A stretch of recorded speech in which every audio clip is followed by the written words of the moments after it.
Assalamualaikum nak, hari ini kita masuk materi baru mengenai fluida dinamis. Nah, sebelumnya kita udah bahas tentang fluida statis, di mana fluida itu zat yang dapat mengalir, berarti bisa berupa zat cair maupun zat gas ya nak ya. Nah, kemudian ke hari ini kita bahas tentang fluida dinamis, berarti yang dalam keadaan bergerak. Ya, oke. Yang pertama kita bahas tentang, pahami dulu mengenai debit. Debit atau kita simbolkan dengan Q, itu merupakan jumlah atau banyaknya volume fluida yang mengalir dalam satuan waktu, yang mengalir dalam selang waktu tertentu. Oke, kalau kita rumuskan, Q sama dengan volume V per T waktu. Ini yang pertama. Nah, dasarnya ya. Kemudian kalau kita misalkan di sini ada pipa sepanjang L. Nah, ini kan memiliki luas penampang A. Biasa kalau pipa itu udah melingkaran berarti ya nak ya. Pipa atau selang boleh. Nah, ketika ada air yang mengalir dengan kelajuan V, nah hati-hati, V besar itu volume, V kecil itu kelajuan. Nah, air ini mengalir menempuh jarak sepanjang L tadi. Nah, misalnya dari sini ke sini adalah sepanjang L tadi. Nah, berarti debitnya berapa jadinya? Debit tadi apa? Volume per waktu. Nah, volume itu apa? Luas alas kali tinggi toh. Nah, berarti luas alasnya A.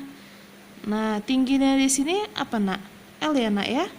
Nah, kalau ini tabung dalam keadaan horizontal, berarti L tadi tingginya per T. Oke, L di sini apa nak? Ingat GLB, L di sini kan jatuhnya jarak ya nak ya. Kalau pada GLB gerak lurus ya nak ya. Nah, kelajuan dikali dengan waktu, ya kan? L di sini sama dengan kelajuan atau S ya kalau pada GLB-nya. Ingat kembali. Nah, berarti L ini sama dengan kelajuan dikali dengan waktu. Sama. Review kembali. Nah, berarti A dikali V dikali T per T. Berarti T-nya bisa kita coret.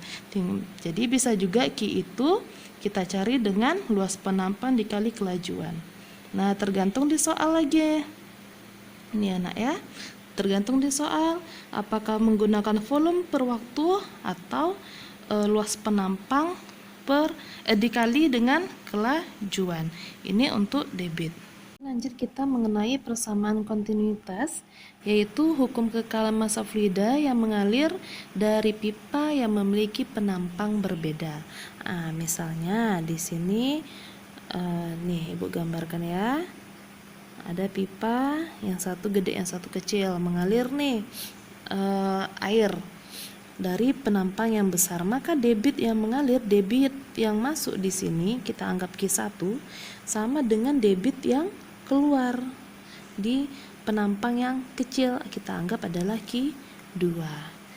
Nah, berarti besarnya Q1 sama dengan Q2. Nah, berarti kan ini memiliki luasan penampang 1, di sini ada luas penampang 2. Kemudian karena debitnya sama, luas penampang yang berbeda, tentu kelajuannya juga berbeda ya nak ya. Nah, di sini untuk penampang yang besar pasti dia memiliki kelajuan V1 yang lebih kecil dibandingkan dengan penampang yang kedua. Ketika penampang yang makin kecil, maka kelajuannya juga semakin besar. Ini berarti ada kelajuan yang kedua. Coba aja kalian tes, misalnya kalian pakai selang nih, selang yang mana yang lebih gede ketika menggunakan selang lebih kencang airnya lebih jauh. Nah, ketika lubang yang besar atau lubang yang kecil ya, pasti air mengalir lebih kencang ketika luas penampangnya lebih kecil ya nak. Maka Q1 sama dengan Q2, nah, atau A1 V1 sama dengan A2 V2. Ini untuk persamaan kontinuitas. Nanti kita masuk ke contoh soalnya. Oke, kita masuk mengenai hukum Bernoulli. Di mana hukum ini menyatakan jumlah tekanan atau P, kemudian energi kinetik setiap satuan volumenya, setiap volume fluidanya dan energi potensial setiap satuan volumenya, volume fluidanya itu memiliki nilai yang sama.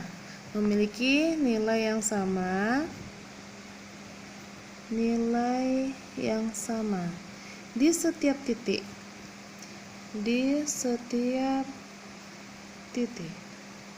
Sepanjang satu garis lurus.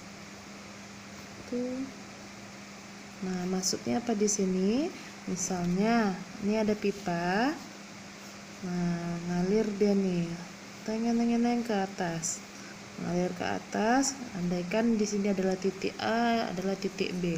Nah, maka jumlah tekanan, energi kinetik per volume dan energi poten per volume di titik A akan sama dengan titik B. Oke, kita turunkan. Tekanan tadi berarti PA ditambah jumlah soalnya kan.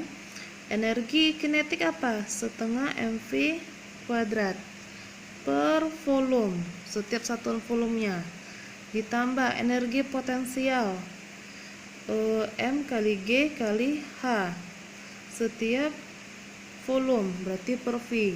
Nah, di titik A akan sama dengan tekanan jumlahnya, jumlah tekanan di titik B, kemudian setengah mv kuadrat per volume plus mgh titik B per volume.